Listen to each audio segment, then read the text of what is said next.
2, 1. Roll red, upright track red. Turns and shoots. He scores! Take back Silver. Take back Steve. Mike check 4. Number 2 RL. Ready 3, take 3. Ready Number 4, A. stay with the defender. 30 blue. Ready A, Ready Dan. 4. Way back to the wall, out the ball. That ball is out of here. Oh, sucker! Have a good one, everybody. Shooting to Score is brought to you by Hall Pass Media and Hall Pass Studios.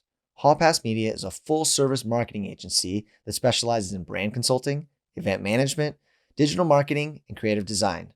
Hall Pass Media has a wide range of clients and partners that include the NBA Summer League, the NBA Coaches Association, and the basketball tournament.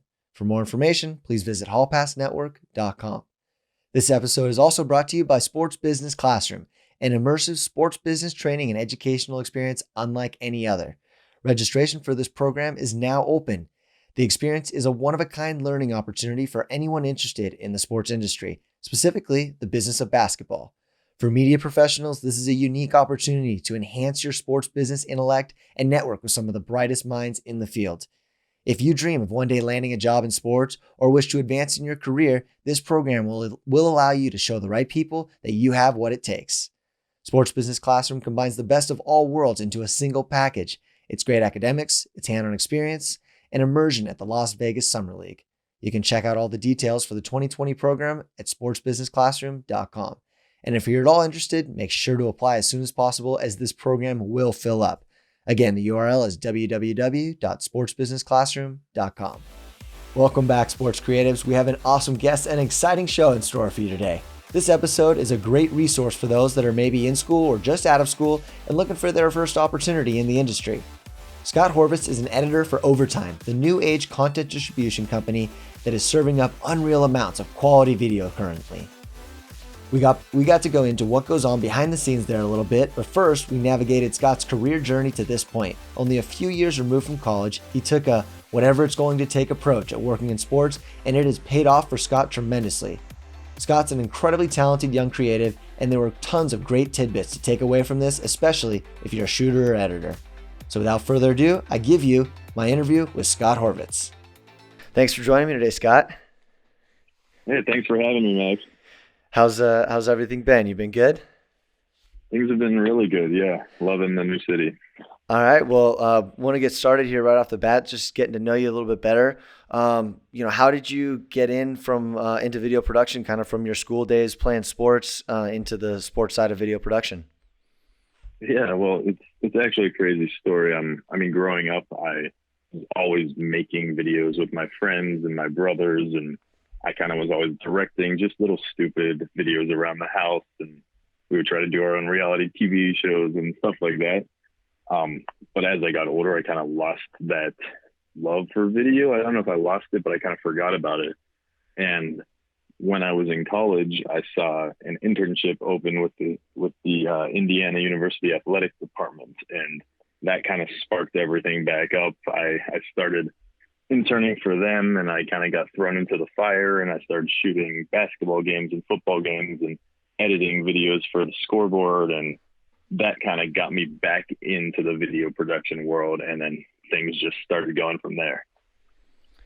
That's awesome. So, go into a little bit more of your role at Indiana, if you could. What specifically were you doing? What specific programs were you using? Were you shooting? Were you editing? What were you doing there? Yeah, so I was a video production intern. At Indiana, they have just a great program in the media school, and they have something called the Mark Cuban Center for Sports Technology, and that is linked with the athletic department. So I got to be one of the first interns in the Cuban Center. So they had all the best technology. I was doing a bunch of stuff with Intel 3D, the 360 cam that you may have seen in the Super Bowl, and I was doing stuff on Premiere. That's kind of how I got into everything. They kind of threw me into Premiere, and I was editing clips for timeouts at the basketball games where the players would kind of talk about what their favorite movie is and what their favorite songs are and stuff like that. So being on Premiere all the time and just repeating those things really, I started to perfect Premiere itself. that got the ball rolling. And from there, I started testing cameras out and shooting on GoPros and Sonys and all of the above, and kind of got to learn a lot more about cameras. Yeah, I'm really curious. I don't know if I've ever gotten the chance to ask you about this, but that 3D Intel program you used, I mean, I've seen the products and stuff that you've put out and the little clips that you've put out. I mean, what was that? How did that work? Are you able to explain the technology at all? It's been some time, so I may forget some stuff, but it was one of the coolest things I've ever been a part of. It was an Israeli company, 3D, that came together with Indiana and I'm sure a lot of different places with professional stadiums. And what happened was they took a bunch of the interns in the Cuban Center, including myself, and they kind of started training us on the technology. And we took, I want to say like a 10-day course, and it was really interesting stuff that I cannot remember at all anymore. Mm-hmm. But what it was there was about, I want to say like 20 some cameras all around the stadium that were all recording the same play. And we would stitch together all the videos into one. So after the play, you got this 360 3D effect where you could pause it and spin around to the other side. And I got to do that for some of the Indiana basketball games, which was a really cool experience. That's awesome. So almost like a VR camera, except instead of one little bundle of cameras, they're spread out around what's happening, and you're stitching at the outside. Okay. That's pretty cool. Exactly. I mean, that's pretty unique. Did that help you out at all, at any next level that you could show off that footage and content that you'd produced? Yeah. I mean, I was at one point I was going to kind of work for them full time doing that. But when that didn't happen, I got to use all of that stuff on my video reel. Mm-hmm. And it was just another cool thing that not a lot of people get to put on their resume. That I was working with Intel and I was doing these things while I was in college. Mm-hmm. And I really got to learn how to work in the real world as well. I mean, I was doing stuff with them that most college students don't get to do. Right. So walk me through the next steps then. You graduated from IU. What was your degree in? My degree was sport communication. Okay. Which at the time when I was at Indiana was in the School of Public Health, which didn't really make sense. But now I think nowadays it's in the media school, which mm-hmm. is an awesome place to be now, I hear. But like I was saying before, I didn't really know what I wanted to do, but I knew I wanted to be in sports. So that kind of was the one major that made the most sense for me to go into. And it all worked out, to be honest. Right. So how long after you graduated was it when you came along with us to Summer League? So that was, I believe, that was during my junior year. Right after junior year that summer was when I worked in Summer League. Oh, so you're still in school? Yeah, I was still in school. And then it was that second year that you kind of got to work hand in hand with me, and then we got to do some videos together, right? That was the third year, so that was after my senior year. Okay, so what was going on in that year then between? Because then right after that was when you kind of got with the Pelicans and the ball started rolling for you, right? Yeah. So that was. Sorry, what was the question? All good. So I mean, I know I'm just trying to get a timeline here and just kind of put the pieces together of how you got from picking up a camera for the first time to where you are today. So I guess, and then just kind of picking your brain along the way on certain things. So, you graduated from IU, you're out of school looking for that next step. You still have the Summer League internship, but meanwhile, during the year, what's going on there? How did you get hooked up with the Pelicans? Yeah. So the missing link here is, which was a great thing. I did a 5th year at school. Okay. And half of that year I was taking classes and the other half I was still working for the athletic department with Indiana. So that was one of the best things I did because that's when I really got to do everything for them. I mean, I was in there all the time. I was learning things. I was making connections. At the same time, I was applying to every sports team out there, nonstop after work, all night. I became obsessed with networking with people And that was one of the hardest things because nothing was happening for so long. Mm-hmm. And then after months and months of applying on what's the sports jobs website? I forget Like what work it's in called sports now. Or team sports or Teamworks, I want to say, or teamwork. I'm glad I don't remember because I was on that just all the time.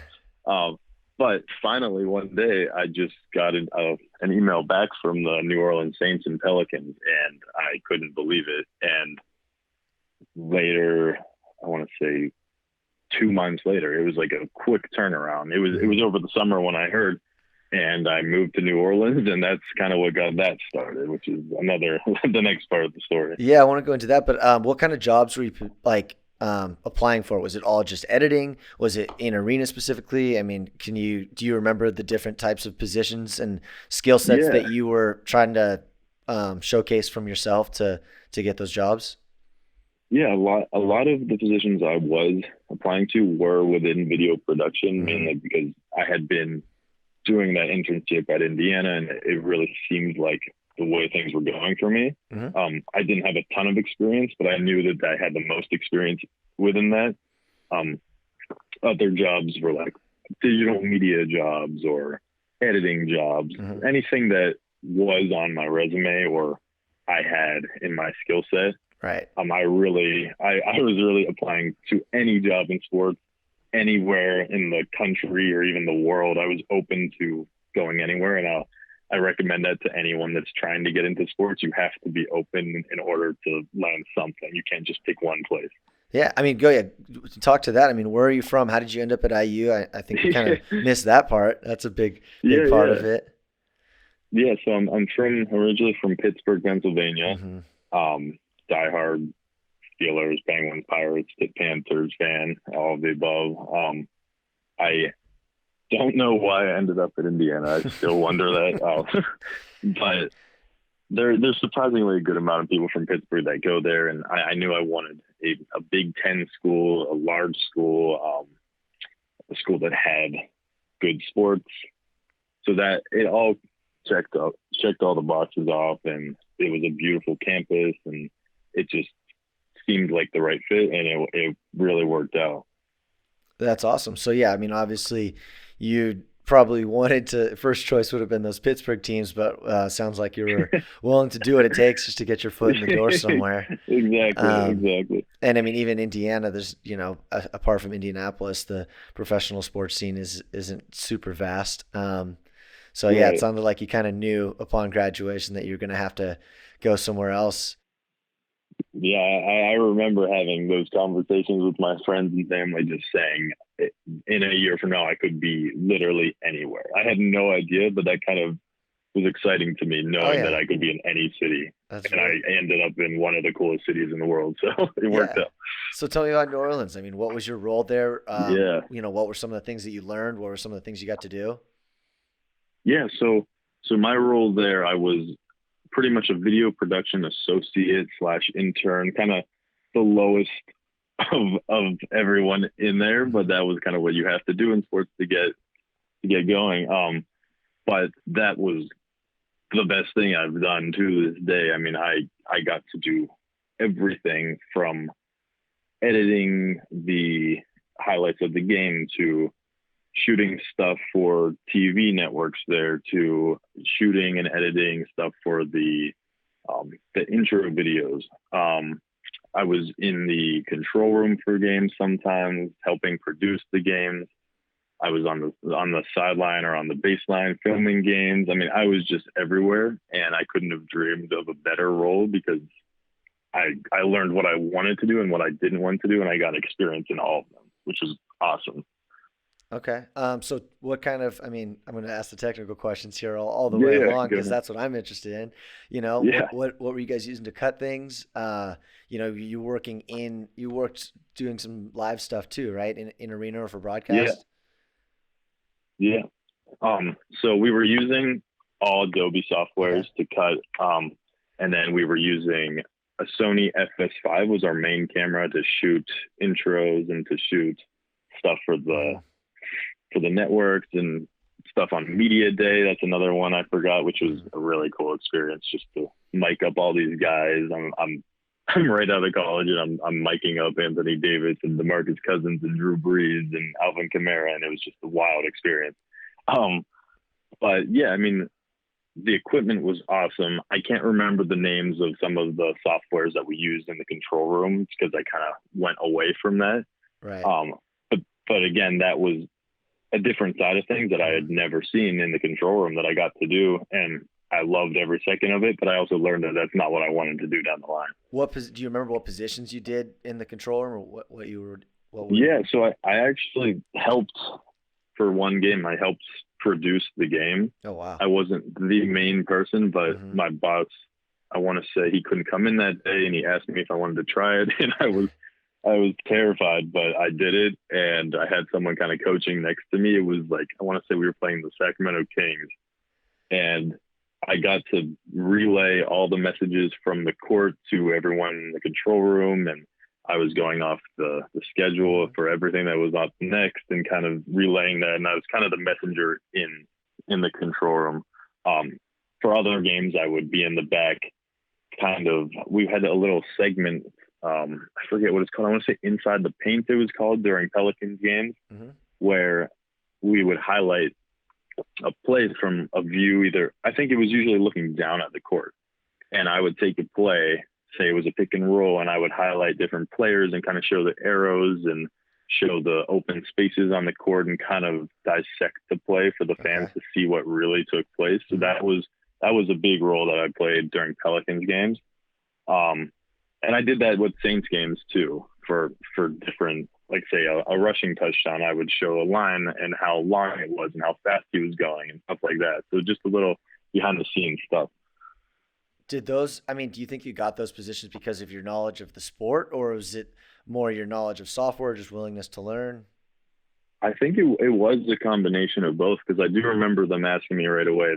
They were like, "This, if you don't know basketball, you won't be able to do this." So they did have to pick me for that. And there were other people involved that were in different areas based off what they knew. So that did help. Just having played basketball my whole life, I kind of knew what was happening. So that definitely played a role in it.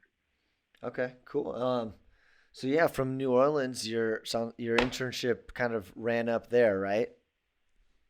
What was that? Sorry. Your internship kind of came to a close there, came to an end there. Yes. Right? Yes.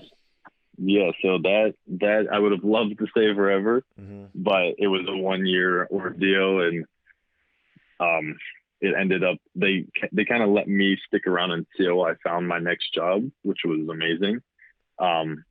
And from there, I got a job with the Miami Hurricanes, the University of Miami Athletic Department, as an athletics video producer. Okay. And what were you looking for as you were trying to look to that next step? Was there something specific, more specific than your previous round of job applications?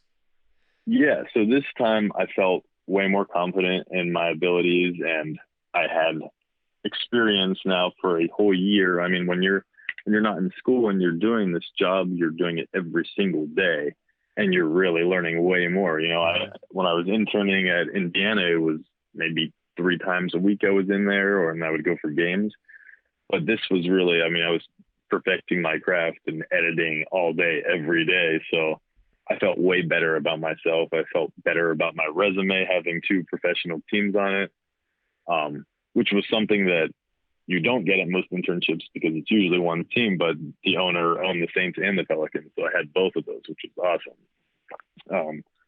So yeah, I was looking for stuff as a video producer and in video production, and that's all I was looking for this time. So that did help me to kind of figure out exactly where I wanted to go. Okay. So yeah, tell me about Miami. What was your role there? Yeah. So my title was athletics video producer. Okay.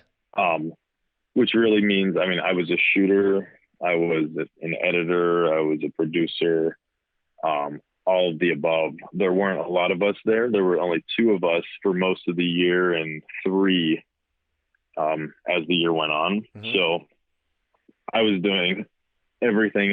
My two main teams were the football team and the men's basketball team. Right. So I was traveling with them to every game. I was shooting the game on the sidelines. I was shooting in the locker room, on the plane, on the buses. Mm-hmm. I was turning around those videos, editing game recaps, editing the intro video at Hard Rock Stadium, doing the media day shoots. There was just so much I can't even remember, but I mean, I got to do everything, and it was great. Did you have a creative director or someone that was kind of helping you with ideas, or pointing you in the right direction for what videos you need, or they need, or the type of content they want to see, or was it just kind of you conceptualizing stuff and then going out and doing it?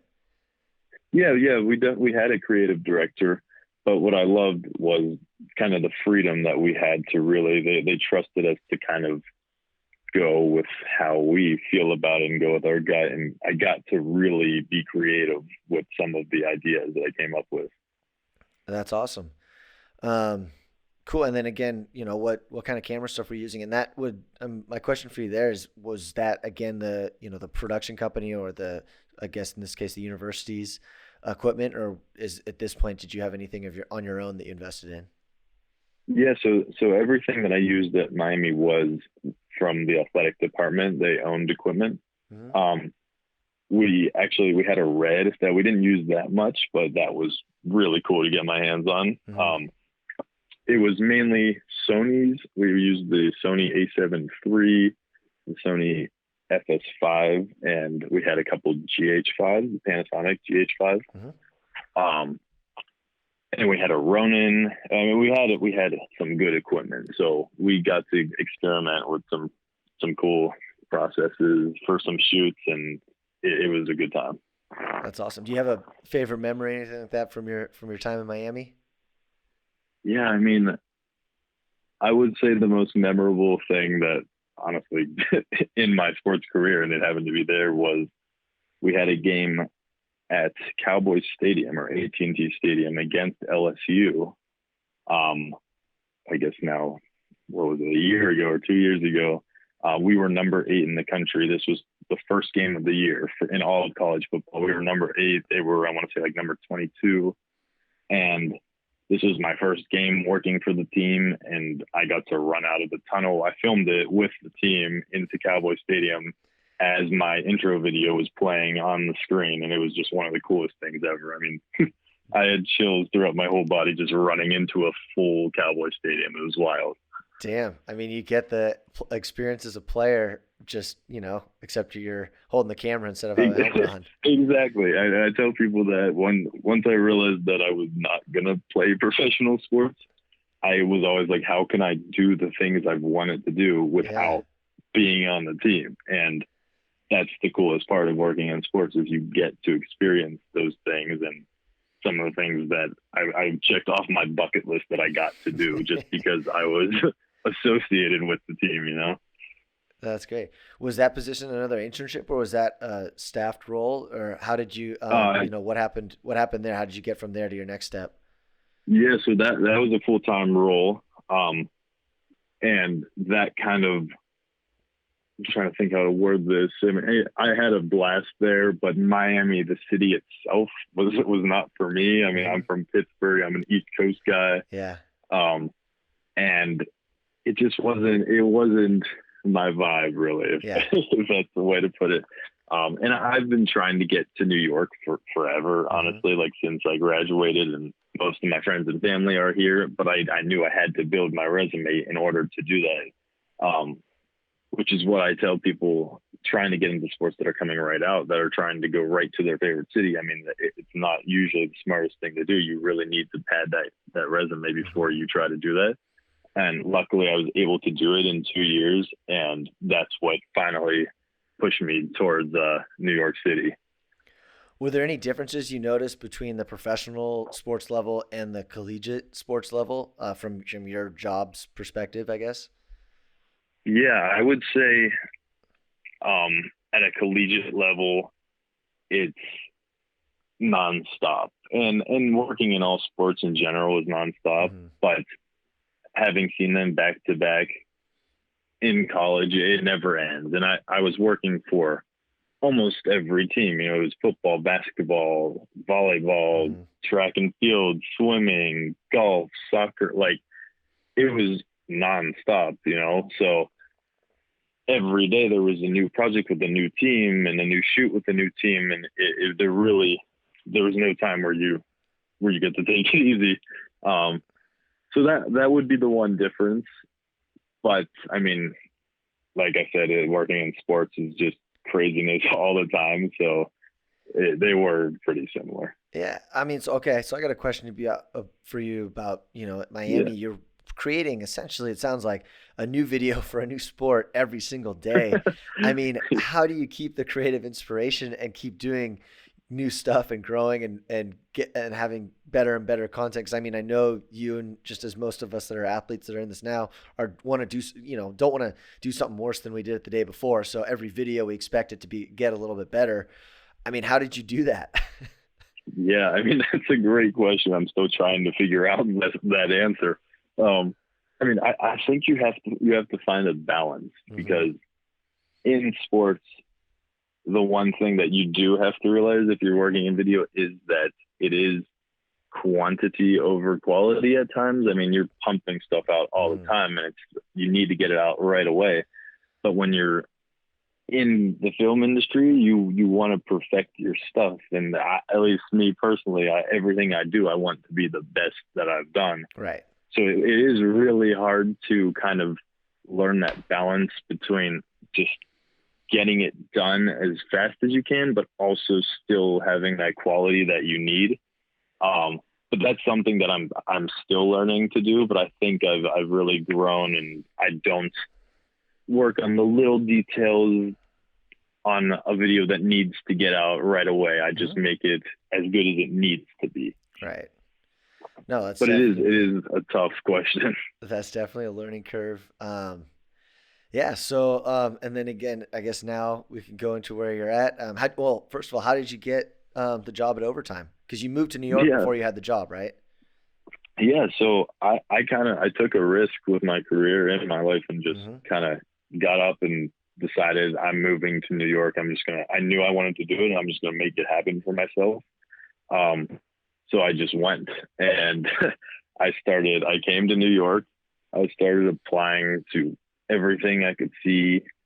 Overtime was the number one place I wanted to work when I moved to the city. So I knew some people in Overtime. Shout out Shay Dawson, another summer league person. So I knew her, and she had been telling me amazing things about working at Overtime, and we've been talking about working together one day, and I never thought it would actually happen this quickly. So one day I applied, and I heard back from a video editor position while I was in New York. And that's just from there. Like, I just knew it was going to happen. It just seemed like the right thing, and it seemed like it was meant to be. And about a month later, I got the job, and now I'm working for Overtime. Sweet. And what are you doing? So I'm on the social media team. I'm a video editor for them. But I will say it's a startup, and everyone kind of does everything, which has been the coolest part. I mean, I'm kind of like a hybrid person there, where I'm doing video editing for social, but I'm also getting to work on some longer form pieces, and I get to go on some of the shoots for the different reality TV shows, and I get to kind of do whatever they ask me to do, which is what I love, just doing different things every day. That's awesome. Yeah. I mean, when I think of Overtime, I just think of essentially a content factory, because it seems like you guys are putting out so much. Yeah. And I want to kind of go into that with you from what you know from your time that you've been there so far. I guess first of all, what are the different types of content that Overtime produces? Yeah, so that's the coolest part. There's so many different platforms and different pieces of content that we're putting out, and people don't realize that. There's everything from the stuff that most people see, like the different player highlight and mixes that are on Instagram and Twitter of different high school athletes that played really well the night before in their games. So we do the mixes. We do long form, like documentary style pieces about, I mean, there's so many, I think I want to say like 24 different shows that we do. Wow. We follow like different up and coming players in their everyday lives. And we go find like cool stories. There's a show called Different, and there's so many cool things that I'm still learning. I'm so new, but there's just so much content for this new up and coming generation. Mm-hmm. I mean, it's a sports network for the next generation of fans is what we say. So it's for, I want to say, fans under the age of 30 is kind of the audience we're playing towards. Okay. And with that being said, there's content going out nonstop because that's what you need these days, you know? Is everything that you're talking about, is it all entirely produced in-house, top to bottom? Yeah, I believe so. I don't quote me, but I do believe that everything is through overtime. From what you've seen so far, that's crazy. Yeah. That's so much. Yeah, it's wild. Cool. I mean, can you talk about any of the things that you've worked on so far, just so we can get an idea? Yeah. So a really cool project that I've been working on, and it's actually going out tomorrow. I've been working on it for like a month now.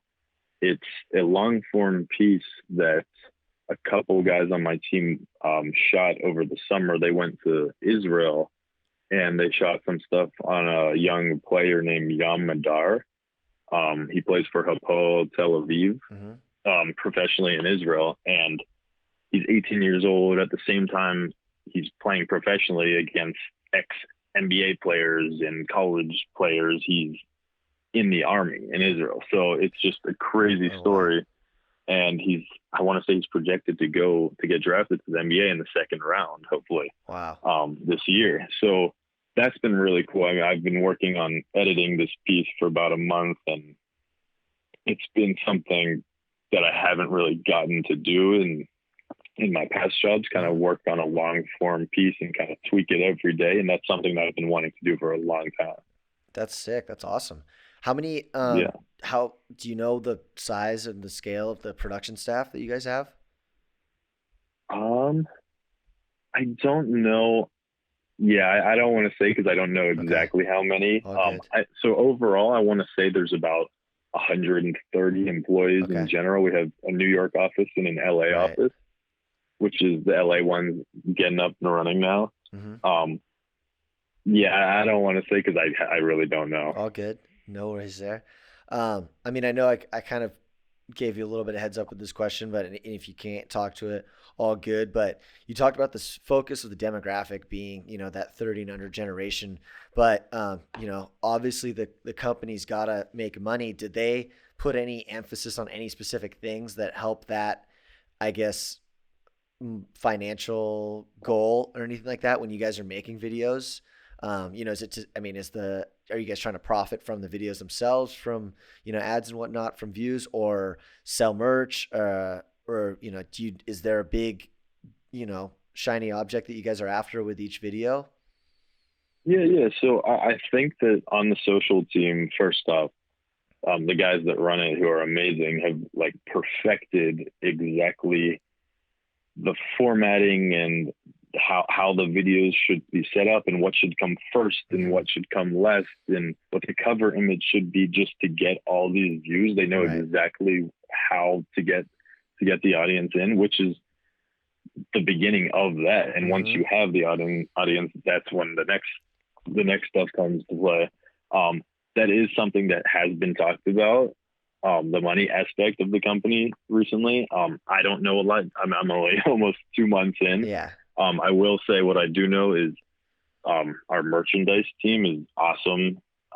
That's something that I'm sure is a big part of it and will be a big part of it. And they kind of just showed us all the up and coming fits, as they say, for this next season. And some of the stuff that they're about to drop is awesome. And I think that's going to be a huge part of what you're talking about.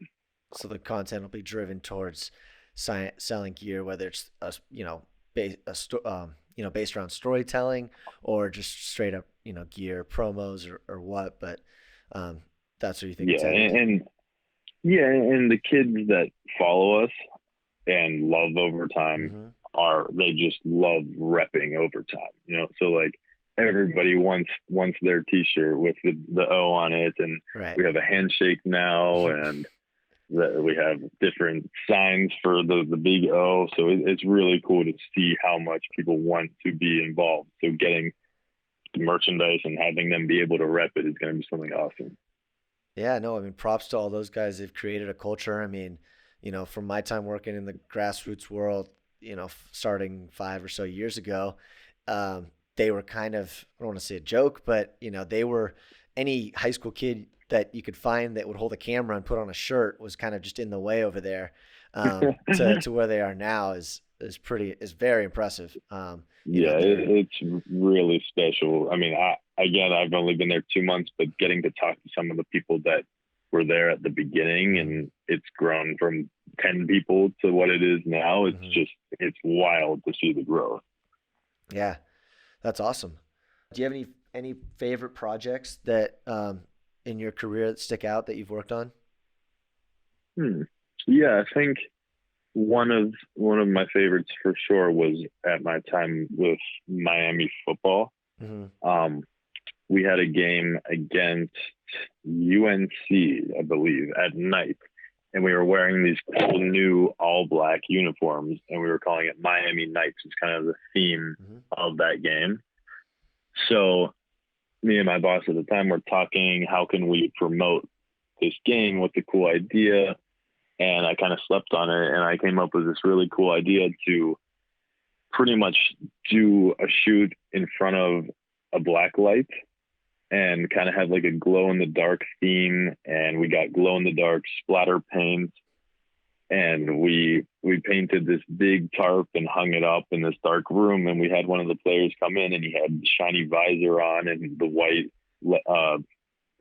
letters and the white numbers were glowing blue with the black light.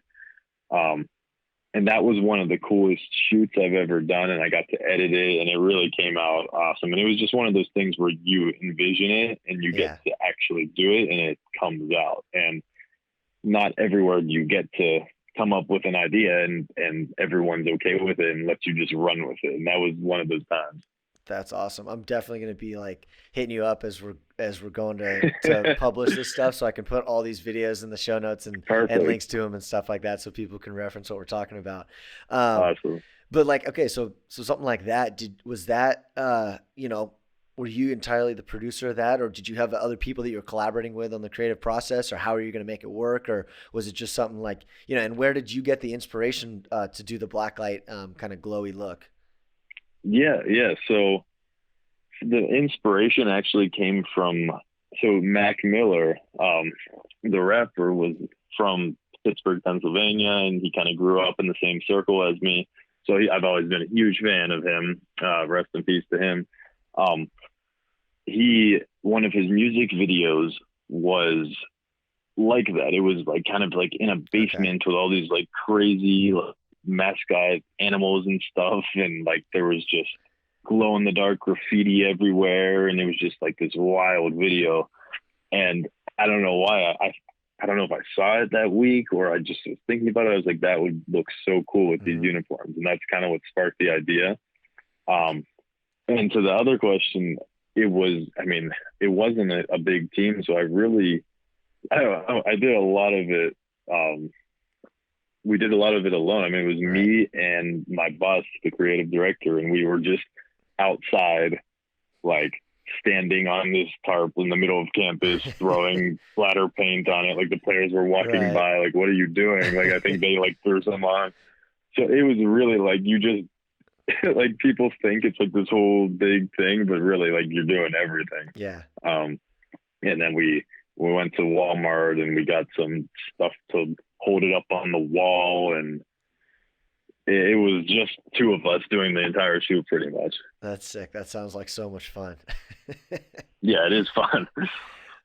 So you talk about Mac Miller music videos. Where are some other spots that are places that you find yourself getting, inspiration, or you see, whether it's a good Instagram account or YouTube channel, that you see edits or cuts or styles or looks or whatever that you like that you try to, implement into your own work? Yeah. So I would say first off, there's two guys that a buddy of mine put me on, and their names kind of YouTube videos. Their names are Sam Coulter and Matt Como. Mm-hmm. I'm not sure if have you heard of them? I think you recommended both of them to me at one point. Yeah, I think I might have. So, that's why I do I'm remember that with actually. Yeah, so I mean, they just do like above and beyond, like crazy stuff, and I don't expect myself to do like what they're doing, but just watching 5 minutes of any of their videos, you see stuff that's just mind blowing, and I like to watch those videos and slow it down on YouTube to like 0.25 and just watch exactly how they're doing these transitions and kind of just critique everything and pick it apart and just learn from them. And I've learned so much from some of their tutorial videos and just watching their videos and some of the stuff that they tweet about. I mean, they're just awesome. And then in the sports world, there's this awesome sports creative Slack channel. I'm not sure if you're in it. I think we may have talked about it recently. Yeah, I am. Yeah. So, I mean, that is just the coolest place. I think there's up to 2,500 sports creatives in it now, all in the Slack channel talking about everything. I mean, there's different channels for video editing, equipment, ideas, just all of the above. And that's one of the coolest things I've been a part of, and I've made friends from it. I've met up with different people in it when they're in your city, and there's been this huge community created from people that are doing similar things in their career. And that's kind of where I've learned a lot from all of them, just following their paths as well. No, it's a phenomenal resource, and I can't recommend that enough. I mean, I've been loving being part of that. I tell everyone. Yep. That's awesome. Okay, so another area that I wanted to pick your brain a little bit about, because it's something that I've noticed that the one or two that I've seen come from you and from your channels is your demo reels. I mean, they're fire, dude. And thank you. I mean, it's something that's so hard, and I haven't even done one in 5 years because I'm just so intimidated by it. Like, showcasing your work is scary, and then just doing it justice. And I think that you do your work justice by the, not only the amazing cinematography, but the edits and everything like that. I mean, thank you. Are you setting shots aside throughout the year, or, throughout your time, saying, I know this is going to be something that I'm going to look back to? Or is it something that, you sit down for 2 weeks or however you give yourself amount of time, or, what are you doing there? Yeah. I mean, that's interesting. I mean, I go through these waves where I don't know what it is, but I just know it's time to start a new one. And I don't know what it is, but like, I'll just start going to coffee shops in my free time. And nobody believes me when I say this, but like, I just remember all of my favorite shots. Like, it could be 1,000 of them, and I know exactly where they are and what they were and what part of the game they were. So I kind of, in my head, I have this memory bank of all of them. But when I just start, I don't even give myself time. I just start doing it. And I want to say it usually takes like a couple months, and I just start dropping everything into this Premiere project, and it's just chaos in it. There's stuff everywhere, and it's super frustrating and hard to do. Yeah. But when it's done, it's like one of the coolest things in the world, just to see everything you've done all together, and you kind of forget how much you shoot until you see it all out there. But that's been one of my favorite things to do, is just collect everything and try to showcase it in the best way. And it's interesting to see each year how much you've grown in all the different areas. No, it's interesting to hear you say, like, just to get a time frame for it, because I mean, I don't know if it's something that you spend a week on or a month on or what, and how many cuts you go through, because I know you've run a couple through me before, but I don't know what it's taken to get from start to that point to the finish. Right. And that's funny you say, like, the cuts. I'm sure like every video editor out there can say this, but it's just the amount of exports I have, and everyone is like demo reel done 1, and then it's like demo reel done 2, and then it's demo reel done. I promise this is the last one. Like it just keeps going and going and going. Right. But it's definitely a fun process. Yeah, that's my biggest piece of advice, or something that I stopped doing about 4 years ago, is I never put done or final in the title of a video. So I just do numbers. It's 01, 02, 03, 04, 05. Because it's never done. I mean, there's always going to be another cut or one little adjustment, and you just know that last number is the most recent one. I may take you up on that. That's something that I started doing about 4 or 5 years ago, and I've never looked back since, because that was funny. That was definitely something that I know I did forever. It was done, final, complete, complete finish. Exactly. This one. One thing that I started doing actually this week, which I'm going to keep doing, is I don't know if you can do it on PC, but on Macs, if you right click the file, you can label with one of the little colored circles. Yep. So whichever one I'm on, I always just label a little green circle next to it, and assuming I can keep up and remember, that may be the way to do it from now on. Yeah.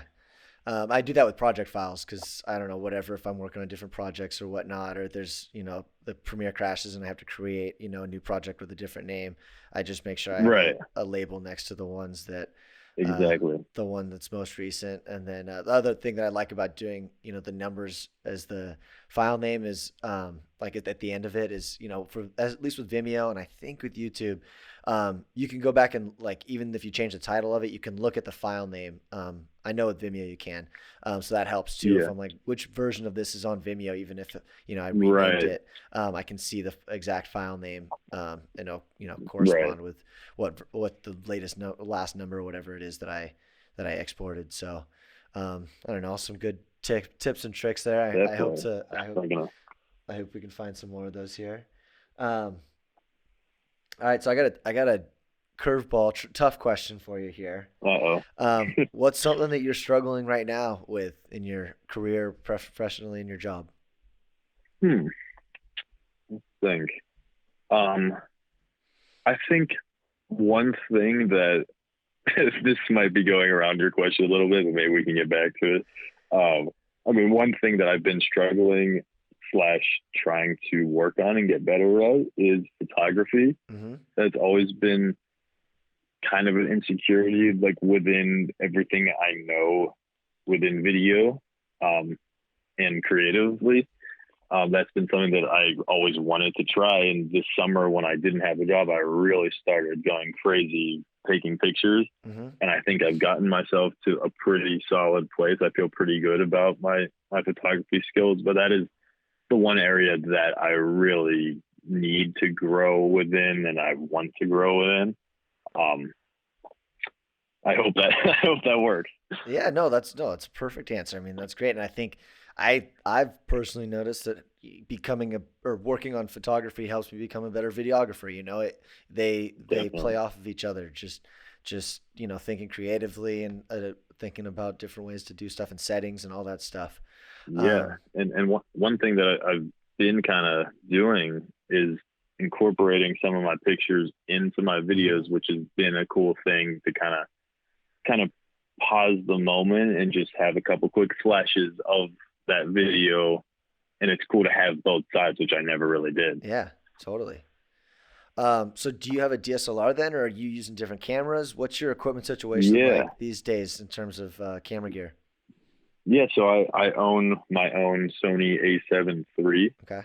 And it's the best camera ever. I would recommend it to everyone. It does everything. I mean, photography is amazing. Video is amazing. It's just an awesome camera. So I would definitely recommend that. I have a DJI Mavic Pro drone. Okay. Can't really use that much anymore living in New York City.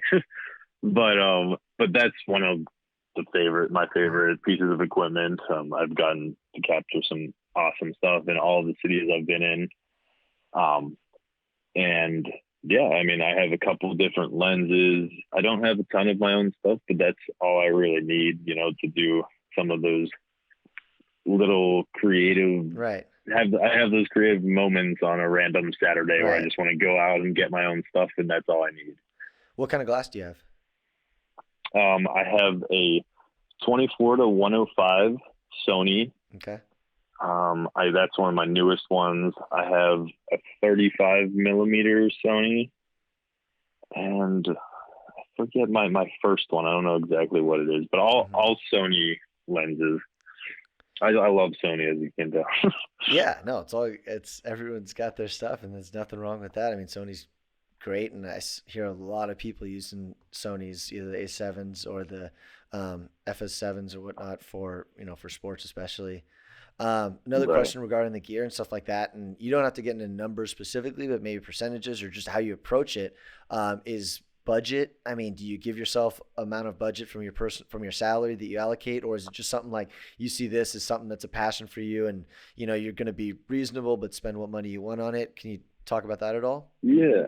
I don't really think about it because I think it's more of a spur of the moment type of thing. I've kind of built up over the years my equipment. In the beginning, it was tough to really just take a big chunk out when I realized, like for my career, I remember I was like, I have to own my own DSLR. Right, Like I it have becomes to. an investment. Yeah. Yeah, like I know it's going to pay itself back if I do it. And that was the hardest one. Ever since then, it's kind of been just little buys here and there, one lens or one little stabilizer or something. It's just like little things, and it starts growing together. So there's nothing I don't set aside for it. I kind of just grow as I need to. Cool. Good intel. Good to know. Yeah, I mean, I remember at one point it was scary. I was like, I don't have any of this. I don't know how it's ever going to happen. Yeah. And now I have enough to fill up a whole bag, which is wild. That's cool. That's awesome. All right. And what are some of your career aspirations? What do what is the next 10 years, or what does the ultimate goal look like for Scott Horvitz? Yeah, that's something that I wish I knew. But I mean, if we're going fully long term, I mean, like anyone in the film industry, the dream is to win an Emmy or an Oscar in something. I just think that would be just one of the coolest things ever.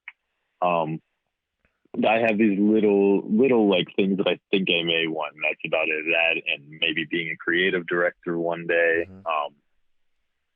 being a writer for a show possibly. But at the moment, I'm just full on invested in overtime and getting it as far as it can go and working within there and just growing like crazy here. Cause I love the city I'm in and I love the job. So my focus right now is just overtime. That's awesome. As we wrap up here, you've given a ton of great little nuggets of advice throughout, but is there any advice you want to give to anybody that you wish you would have known, say 5 years ago, 3 years ago?